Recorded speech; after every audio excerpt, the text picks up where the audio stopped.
तर नमस्कार पब्लिक, मी ब्लॉगर साया. तर माझ्या डोळ्याचा प्रॉब्लेम झाला तर तुम्हाला माहितीच होतं. तर त्यासाठी निघालोय दवाखान्यात. तर आपल्या भावाची वाट बघितली इथं. तर आपला भाऊ कधी येतोय बघूया आता. तर आपल्या भावाचं नाव घेतल्याने भाऊ हाजीर 2च मिनिटात. तर मीनं गॉगल घातलाय म्हणून ह्यो लाजायला आलाय. काय बोलायचं आता. तर आपल्या भावाच्या गाडी बसल्याने जाऊया म्हटलं आता. तर पुढे जाऊन बघतोय तर काय इथं तर भांडणच लागले. तर ती टेम्पो चालणारी लेडीज होती. तर लेडीज असल्याशिवाय तिथे आई भनच काढते. तर तुम्हीच बघा.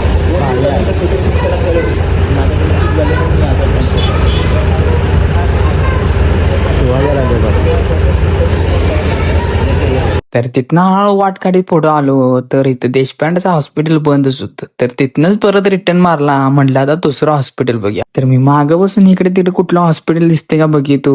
तर भावानं आपलं 10 कोसा हॉस्पिटल सोडले आणि 10 कोसावर गाडी वळवली. तर गाडी वळून परत माघारी आलो तर इथे बी तीच बोंब, हॉस्पिटल बंद. तर बोंबलच जाऊ दे म्हणलं तर कुठल्या तरी दुसऱ्या हॉस्पिटलमध्ये जाऊया. तर तिथनं परत रिटर्न मारली तर म्हणलं कृपा हॉस्पिटल जा. तर इथं माहिती असं तुम्हाला तर आपला भाऊ ऍडमिट होता. तर त्याच हॉस्पिटलला मी पण आलो. तर तिथं पहिली गाडी लावून घेतली आणि आत एंट्री मारली बघा आणि ट्रीटमेंट घेतलं आणि परत आलो माघारी. तर त्यांनी गोळ्याने ड्रॉप्स त्यांनी लिहून दिलेले त्या घेतल्याने बसलो बघा गाडीवर, चाललो बघा माघारी घरी. तर माझा डोळा लई बेकार दुखालता, त्यामुळे मला कुठं शूट घेता आलं नाही. तर सॉरी भावानो. तर आपण परत एकदा भेटूया पुढच्या ब्लॉग मध्ये. तर व्हिडिओ आवडला तर लाईक शेअर फॉलो करा आणि चॅनेल जाऊन सबस्क्राईब करा.